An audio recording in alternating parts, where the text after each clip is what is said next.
So it seems there are certain pathways that aren't being met that people like Acquired Brain Injury Ireland are stepping in to meet some of these areas that need to be dealt with. So we've a room full of medical professionals, practitioners, therapists here right now. So I'm going to start with you, Alison, just to say, what's the one thing from your experience as a medical professional who's worked in rehabilitation for so long and then been a patient in the same hospital, what's the one thing you'd like therapists and practitioners to take away from your story? And I'm going to ask you the question as well. And take your time. Just the one thing. Well, yeah, I put you on the spot. You're a great communicator, by the way, so go for glory. I feel we need absolutely, now I'm speaking for Ireland, so I know we have multinational, but integrated care in the broadest sense, in the broadest definition of the word integrated care. So, and I just very briefly elaborate, I see endocrinology, immunology and neurology as part of my individual care. Not all the time is that integrated. Okay, that's just one little small example. And they are all under the one roof, okay? But in the bigger picture, in the bigger scheme of things, we need integrated care between, let's say, our national rehabilitation facility with the likes of these wonderful people at ABI Ireland who've organised this World Congress, with people who support me on a daily basis at Epilepsy Ireland. We need to reach in, we need to reach out, we need to know more, we need to support each other. Tertiary services, acute services, voluntary services. It's happening in a small way, but not in the much bigger scheme of things that it could very easily happen. As an occupational therapist for the past 20-something years, yes, I knew some things about epilepsy, but I don't think I ever mentioned Epilepsy Ireland. Not once did I mention Epilepsy Ireland to one of my patients. How ashamed, how awful, how ashamed I was. To realise that, to come to that realisation that I never mentioned Epilepsy Ireland, never pointed them in that direction. These are people with expertise on our doorsteps, in our counties, in our regions, who are there to support. Much like Acquired Brain Injury Ireland, we cannot function within bubbles. We cannot function within silos. Yeah. We need to reach out. You're absolutely right. Okay. Absolutely right. Round of applause, please. Yeah. Go on. 1/2 a point. Go on. Make sure. I wouldn't mess with you. Don't worry. Make sure that you have your income protection. Oh yes, income protection really important. Make sure you have your income protection because you do not know what's around the corner. Yes, and on that, my lovely sister who has had breast cancer and she had a small cell carcinoma and then a different kind of cancer in the brain. Nobody has ever told her you have acquired brain injury. Nobody, not one professional has ever said that's why you're humming and that's why you shake. And that would have, that massive, I'm so grateful to be here today and so grateful to hear your story as well. You nailed it, by the way. Well done. Congratulations. Angela, you've got a captive audience. What do we want to tell them, having experienced both sides of the coin?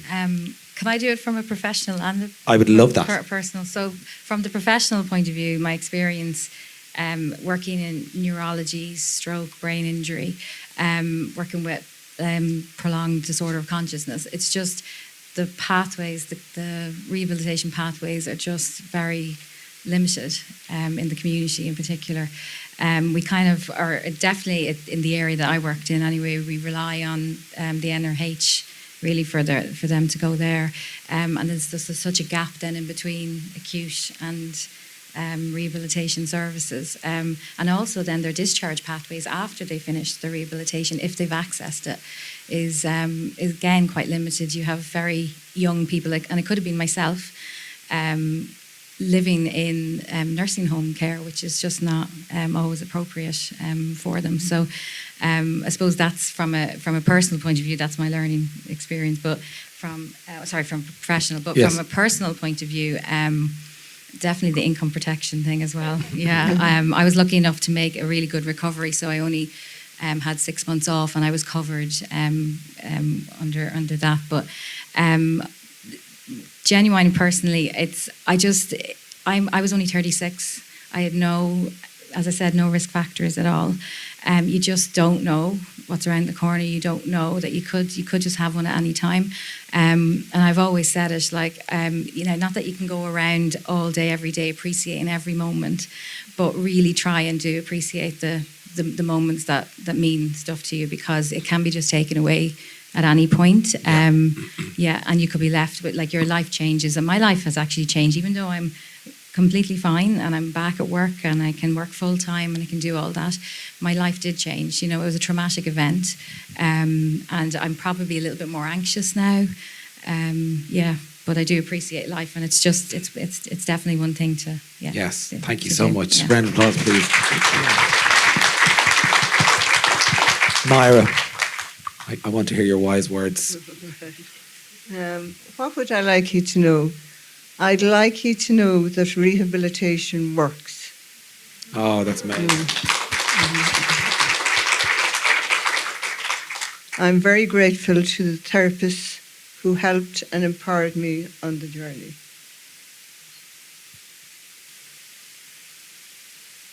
I'd also like you to know that rehabilitation is hard work. It's labour intensive, and mainly it's slow.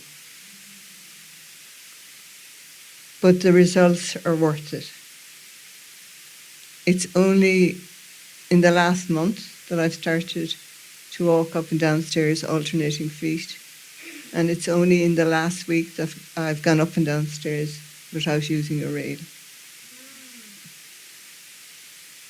The road to recovery, and this is where the job is hard, the road to recovery is not linear. It can be very frustrating, but you need to keep at it.